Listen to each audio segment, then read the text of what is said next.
Estamos de volta aqui através da Fé Perfeita, apresentando o programa Fé Perfeita. Nós estamos no ar 24 horas através do site www.feperfeita.org.br e também através desta emissora amiga que nesta hora propõe levar o Evangelho à sua casa, ao seu estabelecimento, sabendo que a palavra de Deus sempre foi e sempre será uma bênção para aqueles que a recebem. Aqui conosco, no nosso programa, a presença do nosso amado irmão e amigo, Dr. Marcos Silva, que é médico, cirurgião plástico, também militar, né, tenente-coronel do Exército. Nós vamos tomar a escritura de Apocalipse, capítulo 7, e depois destas coisas vi 4 anjos que estavam sobre os 4 cantos da terra, retendo os 4 ventos da terra, para que nenhum vento soprasse sobre a terra, nem sobre o mar, nem contra árvore alguma. E vi outro anjo subir do lado do sol nascente, que tinha o selo do Deus vivo, e clamou com grande voz aos 4 anjos, a quem fora dado o poder de danificar a terra e o mar, dizendo: não danifiqueis a terra, nem o mar, nem as árvores, até que hajamos assinalado nas testas os servos do nosso Deus. Irmão Marcos, nós conhecemos a triste história, porque para mim triste, porque é o quadro, para mim, mais triste da Bíblia. A triste história da rejeição dos judeus ao Messias.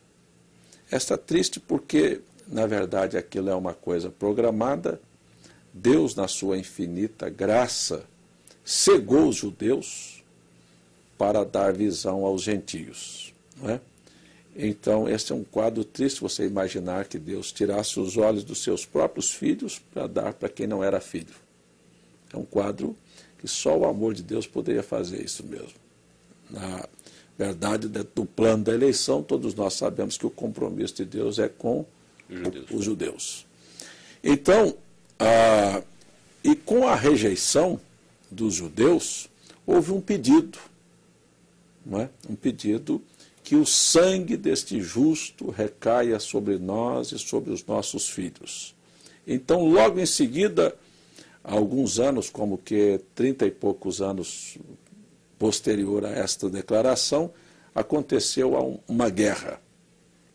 Uma guerra praticada pelos romanos através de Tito, que sitia Jerusalém, e os judeus estão famintos durante aquele período, até que eles entram e fazem aquela destruição, e eles são espalhados pelos 4 cantos da terra. Na verdade, nós sabemos que haverá um selamento, um chamamento de 144 mil, como está aqui no livro de Apocalipse. Agora, desde aquele período para cá, houve muitas coisas que marcaram a vida da história da Igreja de Jesus Cristo.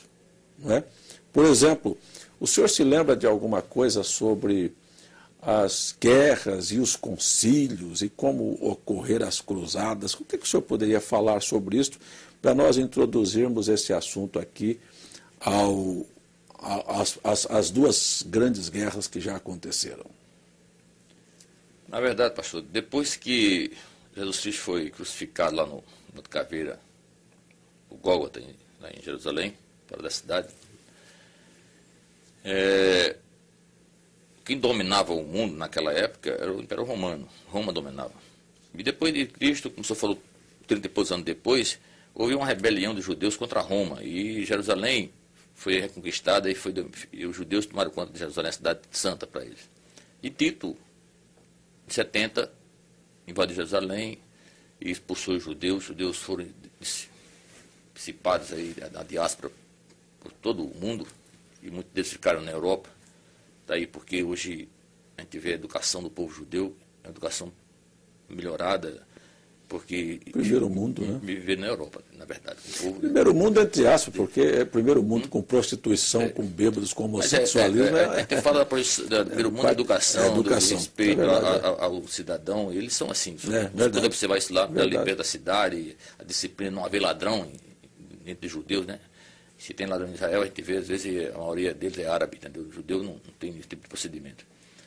Então, o que aconteceu depois que Roma reconquistou Jerusalém, e o problema todinho disso lá contra Roma era o Ave César e Ave Jesus Cristo, no caso, Ave Yehoshua, que é o nome judeu de Jesus Cristo, né? E eles prendiam os judeus e judiavam. Então, a igreja com Constantino foi crescendo e ela passou de ser perseguida a ser perseguidora, ela deixou de ser pobre para ser muito rica, entendeu? Deixou de ser uma igreja clandestina para ser oficial. Deixou de ser pura também, porque aí ela se deitou... Ela se sujou, né? Ela começou a entrar as coisas do mundo dentro, como a gente vê hoje nos lugares, as pessoas comprando títulos, comprando posições das igrejas. Literalmente isso acontece, como também, porque às vezes o status de uma pessoa da igreja faz com que ela seja levada a posto que ela, na verdade, não foi chamada para aquilo. Verdade. Hoje a gente vê mulheres em púlpito, mulheres em outros lugares que não foi chamado para estar vivendo, e homens também em posições que não foram chamados para isso. Verdade. Essa, infelizmente, foi o que nós herdamos, né? Nós, como brasileiros, herdamos nossa família, porque todos nós nascemos num país do Ocidente que o cristianismo de Roma nos catequizou. Nós somos catequizados dessa forma, como eles também foram aqui. Então, isso tudo reflete no estado atual que nós vivemos. E a igreja, ela, através dos cruzados e também dos cavaleiros templários, levou o terror ao mundo. Tanto que eu digo às pessoas que em Israel, o judeu não gosta que se fale de cristão. Eu sou cristão. Por um simples motivo, porque cristão lembra a eles tortura e morte. O cristianismo, com os cavaleiros templários e com os cruzados, mataram muitos judeus, em nome de Deus, em nome da Trindade, do Pai, do Filho e do Espírito Santo. A igreja matou muito judeu, matou muito muçulmano do Islã, entendeu? Então, por isso eles odeiam esse nome cristão. Eu ouvi isso da boca de um judeu messiânico, lá no kibbutz, em 2008, ele nos disse isso lá. Nós somos, na verdade, messiânicos. Eles são judeus messiânicos. Eles falam judeus messiânicos porque é do Yehoshua, o Hamashia, que é o judeu Messias, que eles consideram como Messias. A maioria dos judeus estão cegos, não o reconheceram, não receberam como Deus, como o Senhor da vida deles, porque Jesus, ele não nasceu búlgaro, ele não nasceu americano do norte, ele nasceu judeu. Deus escolheu para ser o povo dele, ele nasceu lá no meio desse povo, para veio para os que eram seus, eles não reconheceram, porque no propósito de Deus, pela sua misericórdia e compaixão com o resto da humanidade, ele tinha o propósito de dispensar a sua graça aos gentios, que é os demais povos. Por isso que hoje nós temos o privilégio de estarmos aqui hoje, falando desse amor, falando desse Deus misericordioso, desse Deus de amor, Deus que salva, cura e liberta. Muito bem. Mas então aí houve este derrame, né, de sangue, com uma desculpa, né, os cruzados que estavam guardando o Santo Sepulcro, né, e na verdade havia sempre um interesse espúrio por trás destas coisas. A igreja caminhou.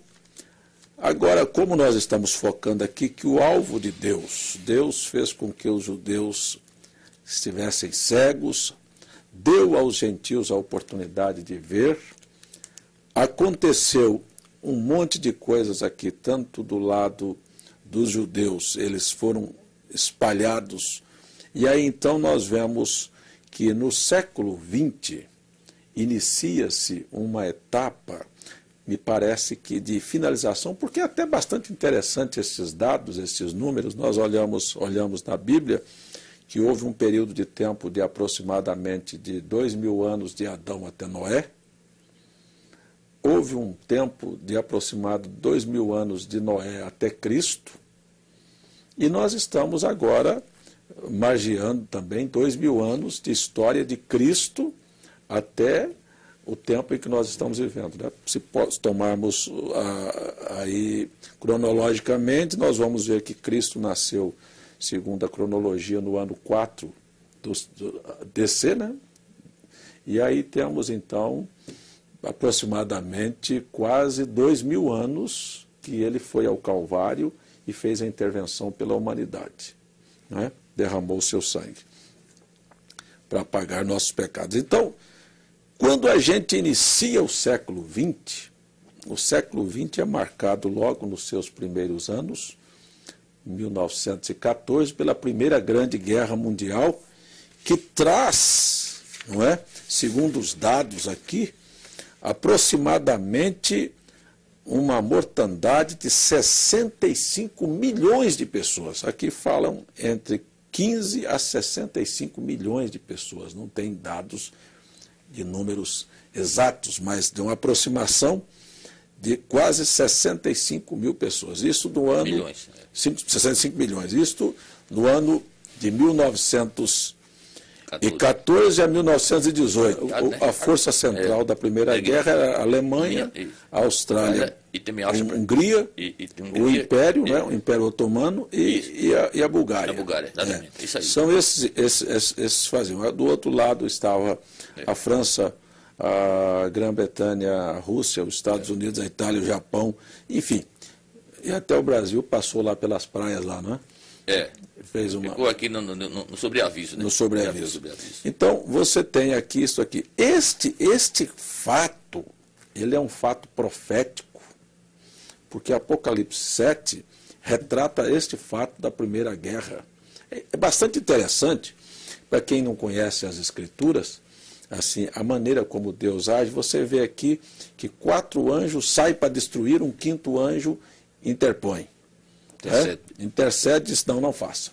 É interessante, por que estes anjos saíram? Então, o profeta William Branham disse que esta escritura de Apocalipse capítulo 7, ela era para ter se cumprido aqui, nesta grande Primeira Guerra Mundial. Porém, a gente vê que neste período, como a Bíblia é muito bonita nesses fatos, a gente vê que faltava ainda a ser assinalado os 144 mil e que isto não era tempo para aquilo. Por isso aquele 5º anjo vem e diz, não faça agora, não é tempo. Aí nós vamos ver que terminou a Primeira Grande Guerra Mundial, que a história diz que não houve quem, nenhum historiador sabe explicar por que a Primeira Guerra Mundial terminou. Porque foi misteriosamente, um parou de atirar, o outro parou de fazer, terminou, dominaram e acabou-se a Primeira Guerra. Era uma intervenção sobrenatural de Deus, que era este 5º anjo que disse, não é hora de terminar. Só aqui 65 milhões de pessoas foram dizimadas. Então, segue-se o curso da história e em 1939 nós temos o início da Segunda Guerra Mundial. Para terminar em 45, e em 7 de maio de 46, numa madrugada, irmão Marcos, o anjo do Senhor apareceu visivelmente ao profeta William Branham, visivelmente, pela primeira vez, e disse a ele que naquela noite Israel se reconstituiu como nação, diante de Deus. 2 anos mais tarde, as Nações Unidas atestaram Israel como uma nação. Mas profeticamente foi 1946. E outro fato é que o anjo do Senhor disse que naquela noite acontecia 2 coisas. Israel se reconstituía como nação e que haveria uma mensagem que varreria o mundo, preparando um povo para o arrebatamento. Isto, quando você olha na Bíblia, no livro de Ruth, você tem esse quadro. Porque a Noemi, representando os judeus ortodoxos, aqueles que haviam abandonado a terra por uma circunstância, vão voltar para a terra, vão peregrinar na terra. E a Ruth vai se casar, a gentia vai se casar com Boaz. Então, você vê que o interesse era devolver a terra para os judeus e, no outro lado, preparar uma noiva para o arrebatamento. Esta foi a mensagem do anjo em 1946. Em 1948, 1948 tivemos Israel estabelecido como nação. Na Segunda Guerra Mundial, estima-se entre 40 a 72 milhões de pessoas morreram. Mas também não podia se terminar tudo ali, porque faltava ser assinalado os 144 mil judeus. Nós temos hoje em Israel vivendo cerca de 7 milhões de judeus. 7 milhões de judeus. Em Israel. Para ser feita uma seleção. Para ser feita uma seleção. Sem dúvida, você vê profeticamente o desenrolar dos fatos que a gente assiste nos telejornais e lê nos jornais, a história secular que está sendo desenrolada nos nossos dias. Você vê o fato a queda do comunismo no mundo. Como é que aconteceu o comunismo no mundo? Depois você viu surgir o nazismo, o fascismo, e depois veio o comunismo. Os três grandes ismos tomaram conta da história. O fascismo e o nazismo foram absorvidos pelo comunismo. E o comunismo prevaleceu basicamente até nos nossos dias, há poucos anos atrás. Nós vimos isso aí tão forte, tão ascendente no mundo, mas inesperadamente a Igreja Católica elege um Papa da Polônia, que se tornou um ícone de referência da Igreja, não é? E esse Papa apoia um sindicalista lá na Polônia, elege como presidente. O comunismo cai na Polônia, na Romênia, na Tchecoslováquia, daqui um pouco o Muro de Berlim, e a maior de todas, que era a União Soviética, se desfacela. E aí nós temos o quê? Mas por quê? Qual era o propósito daquilo tudo? O senhor falou uma coisa que eu estou me retratando a isso para poder chegar nesse ponto. Tinha cerca de 200 milhões de judeus, ou 200 mil judeus, que estavam presos na Rússia, sem poder voltar para Israel, por causa do sistema comunista. E Deus deu essa volta todinha para liberar o povo. Para liberar o povo para voltar para Israel. Deus ama aquela terra, não é? É a terra dele. Ele escolheu Sião para ser a morada dele. Está na Bíblia. Deus ama aquilo. Deus ama Jerusalém. Jerusalém foi destruída 17 vezes. E reconstruída 17 vezes. E foi escolhida. Por que Deus escolheu até a nova cidade, colocou o nome Nova Jerusalém, né? Deus ama aquilo ali, né? Com certeza, pastor. O senhor também gosta daquilo? É bom. É como eu falei, eu tenho um sonho e vai se concretizar, porque isso não nasceu do meu coração, nasceu do coração de Deus, eu tenho certeza. Cada vez que eu vou a Israel, essa é a quarta vez que eu estou indo lá, seguidamente, e cada dia que eu vou, a vontade de ficar lá. Entendeu? E a intenção é morar em Jerusalém. Não, eu vou morar lá 1000 anos. É, mas eu não me lembro, eu vou antes do milênio. Eu quero ir antes do milênio. Bom, mas vamos voltar aqui no nosso assunto, então. Deus fez esta volta toda, derrubou o comunismo, liberou o povo, e o senhor acredita que esses outros judeus que estão esparramados no mundo ainda voltam para lá? Com certeza. E aqui, pastor, eu queria abrir um parênteses, o senhor falou aí que Deus deu essa volta toda, que acabou com os ismos do mundo, os comunismos, os fascismos, o nazismo, e derrubou o muro. E esse muro derrubado em Berlim, né? Outro muro foi erguido, que é a razão, motivo, o fulcro para a guerra final. O muro de Belém hoje para muita gente que não conhece Israel, não conhece o judeu, julga o muro de Israel, o muro de Belém uma vergonha, uma afronta, uma afronta. Num mundo tão globalizado, de pessoas civilizadas, se coloca um muro segregando pessoas ali na Palestina. Aquilo ali é o estopim para o final dos tempos. Sem dúvida. Nós estivemos lá agora em Israel, o senhor viu o Benjamin Netanyahu, pegou um avião e foi direto à Casa Branca falar com Obama. Obama é o presidente americano que está dando sinais, porque está na palavra de Deus, para cumprir, e se voltará contra Israel. Israel tem um apoio irrestrito da América há muito tempo. É um dos motivos que os orientais, no caso os islâmicos, o Hamas, o Hezbollah, todos esses radicais xiitas, radicais árabes, têm contra a América porque ele apoia Israel. Mas Obama já deu sinais que vai deixar isso para trás. E o Netanyahu esteve lá agora para avisar para ele, porque agora em setembro vai ter uma votação na ONU para a criação do Estado da Palestina. Israel deu o recado que ele não vai aceitar isso. Então, certamente, esse muro levantado será o motivo que o mundo vai se reunir contra Israel na Batalha do Armagedon.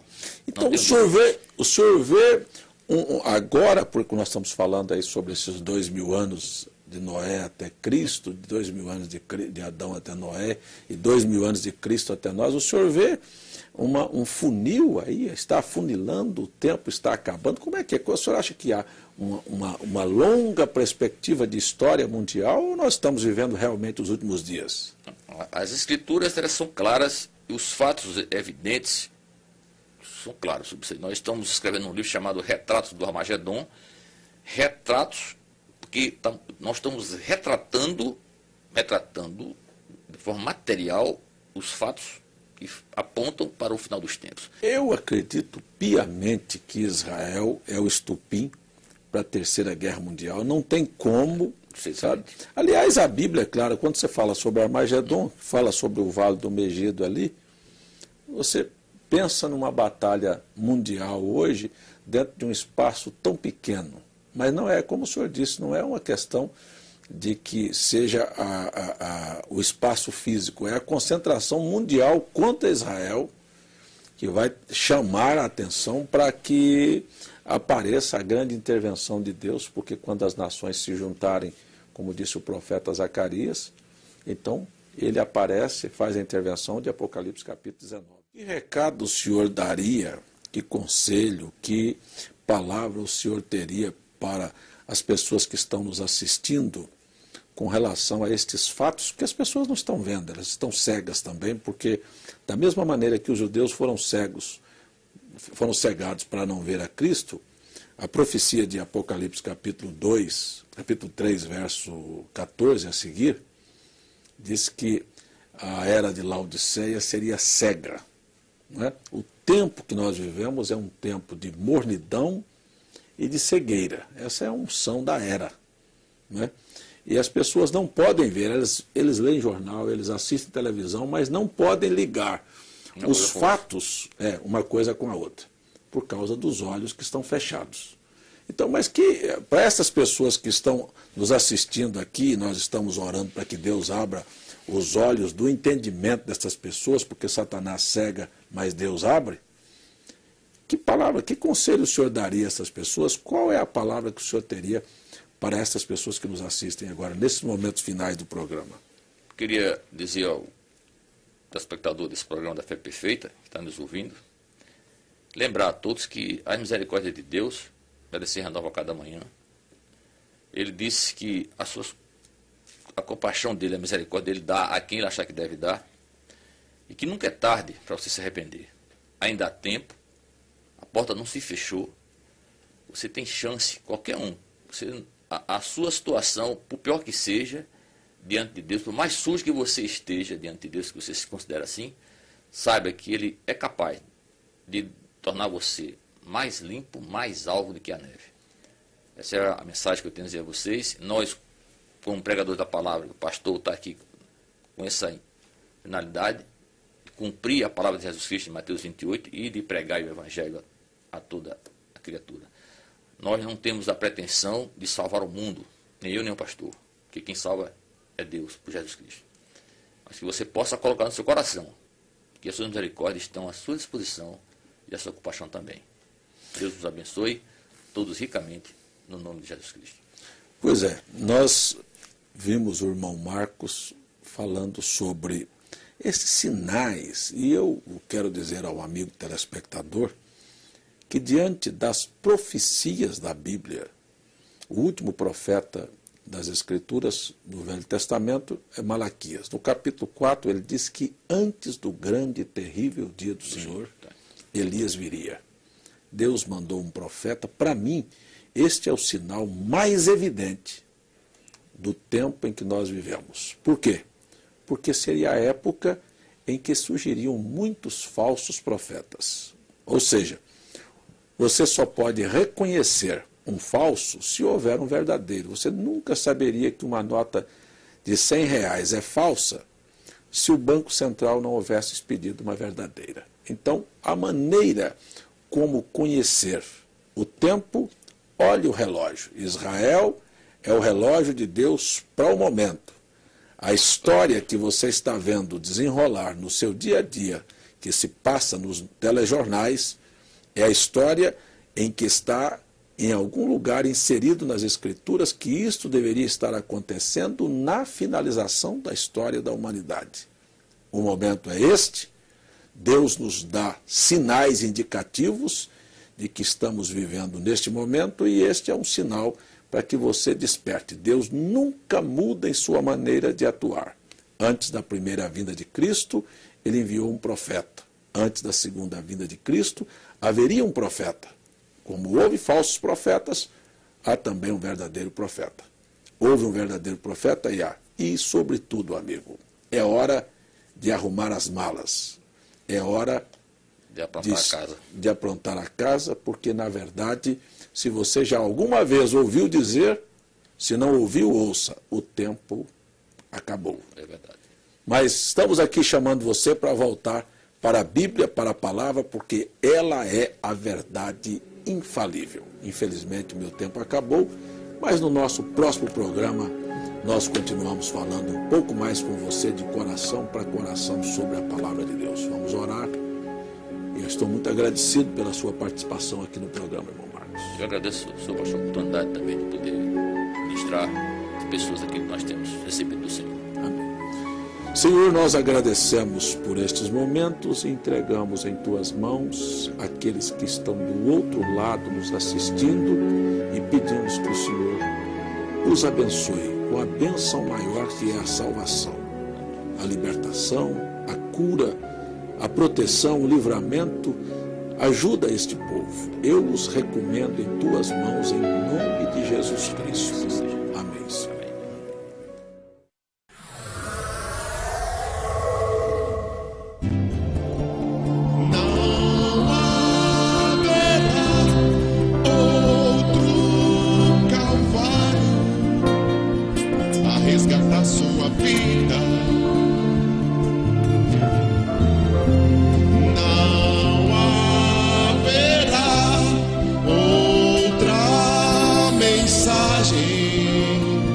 Não haverá outra Bíblia.